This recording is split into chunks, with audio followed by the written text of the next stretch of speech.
오늘은 5월 7일 부활 5주간 금요일입니다. 요한복음 15장 12절에서 17절입니다. 그때 예수님께서 제자들에게 말씀하셨다.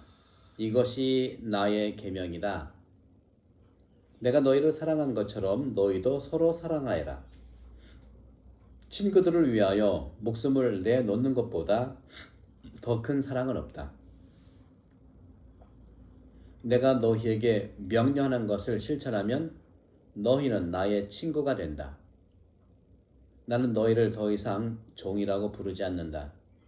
종은 주인이 하는 일을 모르기 때문이다. 나는 너희를 친구라고 불렀다. 내가 내 아버지에게서 들은 것을 너희에게 모두 알려주었기 때문이다. 너희가 나를 뽑은 것이 아니라 내가 너희를 뽑아 세웠다. 너희가 가서 열매를 맺어 너희의 그 열매가 언제나 남아있게 하려는 것이다. 그리하여 너희가 내 이름으로 아버지께 청하는 것을 그분께서 너희에게 주시게 하려는 것이다. 내가 너희에게 명령하는 것은 이것이다. 서로 사랑하여라. 주님의 말씀입니다. 그리스도님 찬미합니다. 네, 오늘 복음도 지난 화요일은 예수님의 평화론, 수요일은 예수님의 은총론, 어제는 예수님의 사랑론, 오늘도 사랑론인데 우정과 사랑론이라고 이제 주제를 말씀드리고 싶어요. 예수님께서는 말씀하십니다. 내 계명이다. 제자한테 한 말씀이에요. 이것이 내 계명이다. 내가 너희를 사랑한 것처럼 너희도 서로 사랑하여라. 이게 사랑의 세 계명이잖아요. 그렇죠? 네. 바로 내리사랑이라고 했고 또 받고자 하는 사랑이 아닌 주는 사랑. 예수님은 우리를 오늘 복음 말씀에 의하면 너희를 더 이상 종이라고 부르지 않고 바로 친구라고 불렀다고 했잖아요. 왜냐하면 종은 주인이 하는 일을 모르지만 나는 너희를 친구로 불렀기 때문에 내가 내 아버지에서 들은 것들은 너에게 모두 알려준다는 것입니다.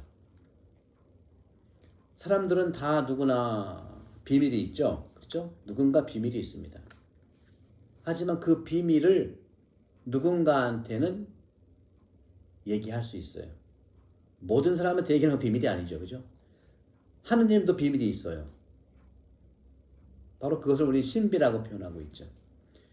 우리 각자는 다 비밀이 있지만 그 비밀을 모두한테 얘기하는 것이 아니라 각별히 나하고 매우 친한 친구에게 내 비밀을 얘기하지 않습니까?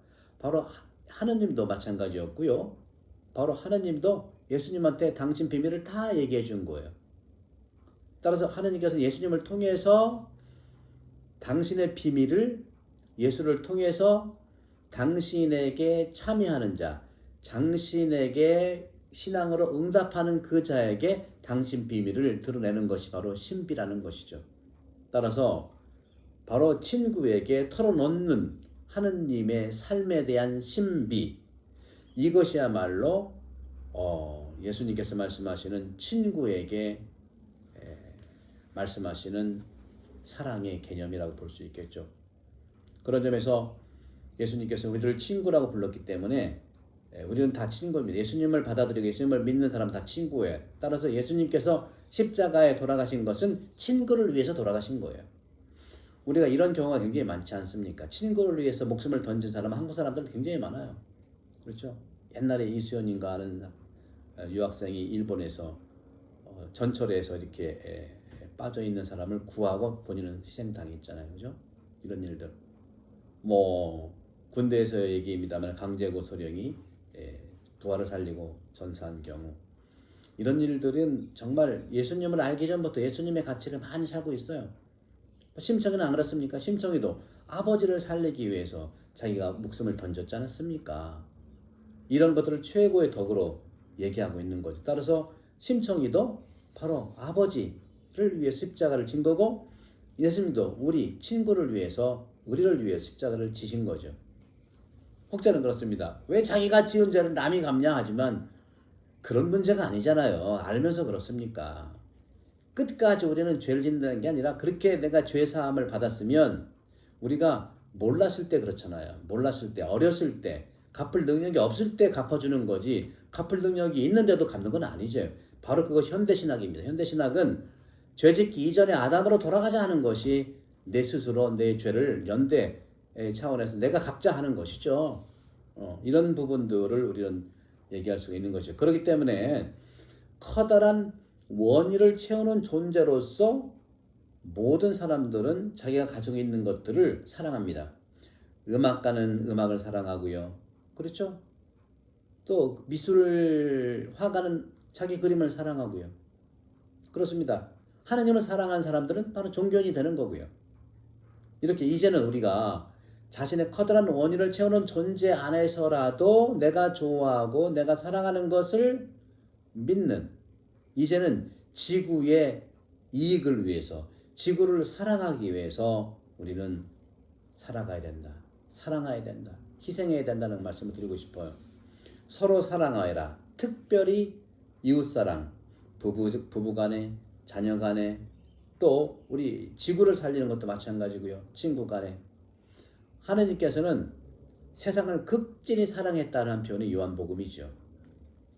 그런 점에서 우리는 예수님의 친구, 우리는 다 예수님의 친구예요. 그렇기 때문에 우리를 위해서 목숨을 내놓은 예수님, 완덕이라고 하는 것은 그렇기 때문에 사랑한다는 것인데, 바로 이것은 내가 안에 있는 것을 사랑하는 것도 사랑하는 거지만 성령을 선물로 받아서 살아가는 것이 완덕의 사랑이에요. 나도 신령한 영이 내 안에 있지 않습니까? 누군가를 인간적인 힘을 정말 찾아가면서 인간적인 힘을 체험하는 사람이 하느님의 힘이고 그 하느님의 힘이 나를 움직이는 것이죠.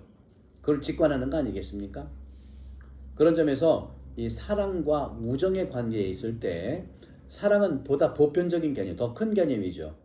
모든 사람들은, 즉 사랑한다는 그리스도인들은 모든 일을 향해서 살아가는 그리스도인이 보편적 태도고, 이것이 바로 바게라고 하죠. 바게. 넓게 사랑한다는 것. 그런데 우정이라고 하는 것은요, 아주 친밀한 관계에서 활력을 주는 사랑이에요. 친밀한 관계에서. 친밀한 관계에서 활력을 받으면 보편적인 사랑으로 갈 수가 있는 겁니다. 그렇기 때문에 우리는 정말 이 우정이라는 관계 안에서 사랑은 빈번한 접촉이 필요해요. 바로 예수님도 우리를 친구이기 때문에 예수님과 빈번한 접촉을 하지 않겠습니까? 매일 말씀 5분을 이렇게 우리가 만나게 되고요. 또 신앙학교에서도 만나게 되고, 우리 주님이 하시는 오픈클래스 성경도 하시고, 정말 말씀은 빈도예요. 빈도. 우정 안에서의 사랑은 빈도라는 것이죠. 바로 하느님은 어디에서든지 계시지만 바로 우정 관계 안에서, 내밀 관계 안에서 특별히 우리가 살아갈 수 있다는 것을 주님이 오늘 말씀하시는 겁니다. 주는 사랑, 바로 예수님의 사랑을 얘기하는 것이죠.